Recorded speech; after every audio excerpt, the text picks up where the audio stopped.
Welcome to TG24 TV. నేను సుమలత. గీసుకొండ మండలం గొర్రెకుంట గ్రామానికి చెందిన ల్యాదెల్ల రాజు అలియాస్ లవ్ రాజు మృతి కేసులో హత్యకు సంబంధించిన ఎలాంటి ఆధారాలు లభించలేదని పరకాల ఏసీపీ ప్రత్యేక దర్యాప్తు అధికారి సిహెచ్ సతీష్ బాబు తెలిపారు.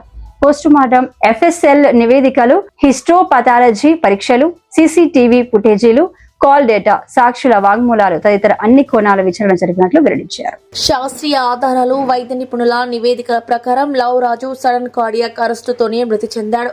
ఈ ఘటనలో హత్య లేదా ఇతర నేరపూరిత చర్యలు జరిగినట్లు ఎలాంటి ఆధారాలు లభించలేదు అని ఏసీపీ సతీష్ బాబు పేర్కొన్నారు. దీంతో కేసును సహజ మరణంగా నిర్ధారించి ముగించినట్లు తెలిపారు.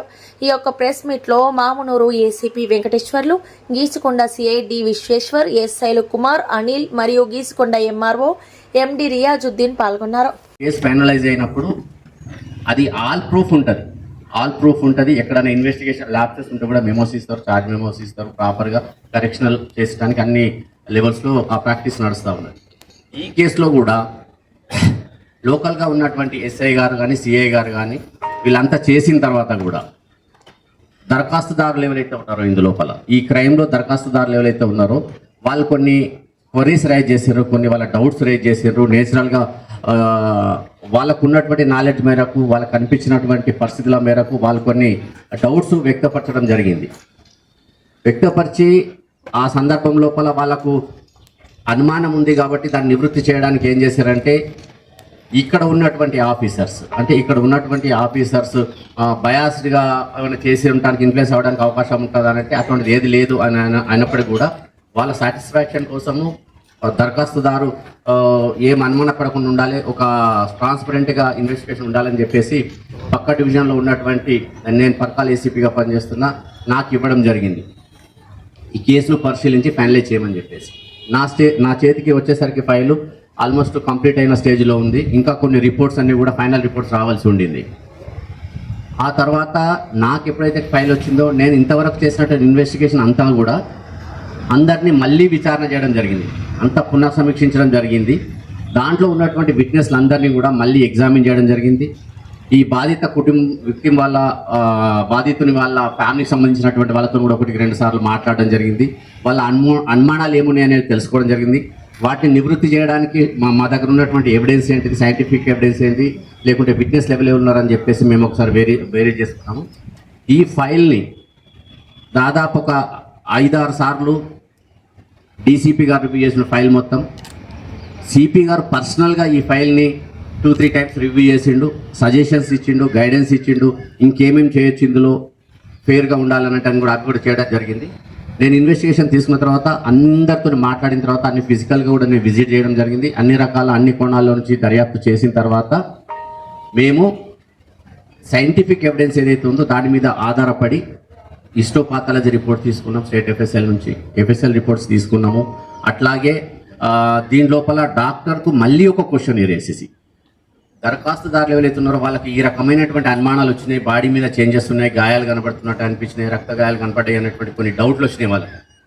ఆ డౌట్లు మేము సైంటిఫిక్ FS అంటే ఫోరెన్సిక్ సైన్స్ చదువుకున్నాం కాబట్టి మాకు కానీ డాక్టర్లకు కానీ చదువుకున్నటువంటి కొంతమందికి అర్థం అవ్వచ్చు, కొంతమందికి అర్థం కాకపోవచ్చు.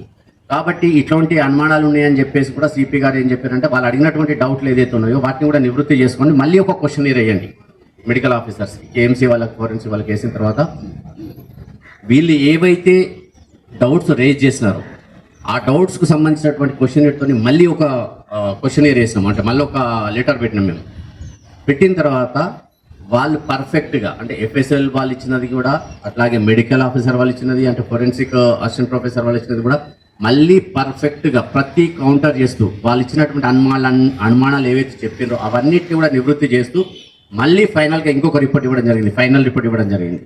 వాళ్ళు దాంట్లో చెప్తారు ఏమనంటే అది నేచురల్ డెత్ అని చెప్పుకుంటూ దాన్ని ఎట్లా జస్టిఫై చేయొచ్చు అని అంటే వాళ్ళు ఉన్నటువంటి వాళ్ళ అనుమానాలను వాళ్ళు చెప్తారు. వాళ్ళు చెప్పిన దాంట్లో కొన్ని చెవు దగ్గర గాయాలైనవి, రక్తం కనబడింది, కొన్ని పీలాఫ్ అయింది అంటే చర్మం కొన్ని దగ్గరలో పోయింది, పీలాఫ్ అయింది అంటే మీద చర్మం తొలగించబడ్డట్టు అయింది. ఇవన్నీ కూడా గాయాల కింద వాళ్ళు భావించి ఈ గాయాలన్నీ ఉన్నవి ఇవన్నీ ఎందుకు జరిగినాయి అని చెప్పేసి వాళ్ళు అడగడం జరిగింది. దానికి సైంటిఫిక్గా ఎవిడెన్స్ ప్రకారంగా అక్కడ వాళ్ళ ఫైండింగ్స్ అన్నీ కూడా వాళ్ళు రాసి ఇచ్చింది. దాని లోపల ఇవన్నీ కూడా ఇప్పుడు కూడా గాయాలు అనేటివి రెండో రకాలు ఉంటవి. చనిపోకముందు జరిగేటువంటి గాయాలు ఉంటాయి, యాంటీమార్టం ఇంజురీస్ అంటాము. చనిపోయిన తర్వాత ఒకవేళ బాడీని మనం హ్యాండిల్ చేసేటప్పుడు కానీ తర్వాత చేంజెస్ ఏదైనా ఉంటే బాడీ పడ్డ విధానం బట్టి పోస్ట్ మార్టం ఇంజురీస్ అంటాం. అంటే చనిపోయిన తర్వాత కూడా కొన్నిసార్లు ఏం చేస్తామంటే బాడీని హ్యాండిల్ చేయడం లోపల అటు ఇటు లాగడం కానీ లేకుంటే ఏమైనా జంతువులు ఏదైనా వేరే రకంగా హ్యాండిల్ చేసినప్పుడు ఏమవుతుందంటే జరిగే కొన్ని గాయాలు జరుగుతాయి. చనిపోయినటువంటి శవానికి కూడా మనం హ్యాండిల్ చేసేటప్పుడు ఏమైనా గాయాలు అయినాయి అనుకుందాం. పోస్ట్ మార్టంలో ఖచ్చితంగా యాంటీమార్టం ఇంజురీస్ అంటే చనిపోకముందు జరిగినటువంటి గాయాలు, చనిపోవడానికి కారణమైనటువంటి గాయాలు ఏంటివి.